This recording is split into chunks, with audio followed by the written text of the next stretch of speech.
চন্দননগরের আলোয় সাজছে অযোধ্যার রাম মন্দির। বাংলার যুবকদের হাত ধরে জল জল করছে রামনগরী। মোটা টাকা খরচ করে বাঙালি শিল্পীদের নিয়ে গেছে রাম মন্দির কমিটি। একজন দুজন নয়, মোট 60 জন কারিগর একসঙ্গে কাজ করছে। মোট কত টাকা পেলেন বাংলার শিল্পীরা? চন্দননগরের আলো গোটা বিশ্ব জুড়ে আলোচিত। বিশ্বের বিভিন্ন দেশে আলোকসজ্জার দায়িত্ব পালন করে আসছে চন্দননগরের আলোক শিল্পীরা। চন্দননগরের জগদ্ধাত্রী পুজো থেকে কলকাতার কালী পুজোর সর্বত্র ডাক পায় এখানকার শিল্পীরা। এবার এই চন্দননগরের আলোক শিল্পীদের দ্বারস্থ হলেন অযোধ্যার রাম মন্দির কমিটি। অযোধ্যার রাম মন্দির থেকে চন্দননগরের আলোক শিল্পীদের মোটা টাকা খরচ করে নিয়ে যাওয়া হয়েছে। চন্দননগরের শিল্পীদের রামনগরীকে সাজিয়ে তোলার দায়িত্ব দেওয়া হয়েছে। চন্দননগরের বিখ্যাত আলোক শিল্পী মনোজ সাহা এই গুরু দায়িত্ব সামলাচ্ছেন।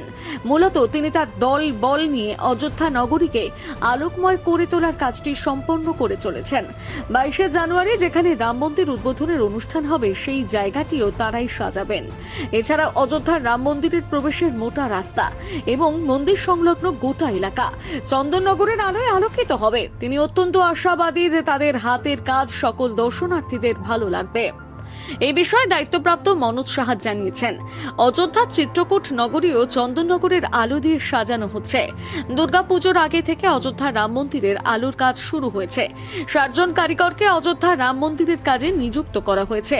তারা মোট 70 থেকে 80 লক্ষ টাকার বরাদ পেয়েছেন।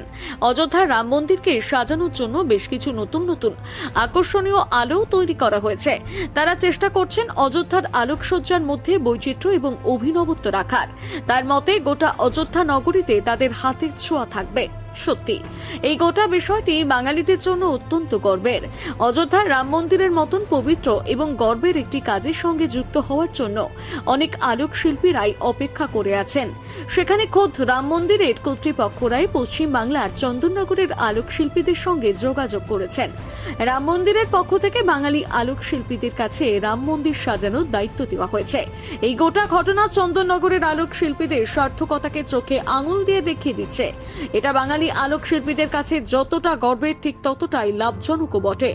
একদিকে অযোধ্যার রাম মন্দিরের কাজে নিযুক্ত হয়ে বাংলার নাম উজ্জ্বল হয়েছে, তেমনি মোটা টাকা ইনকাম করে বাংলার কোষাগারও ফুলে ফেপে উঠেছে।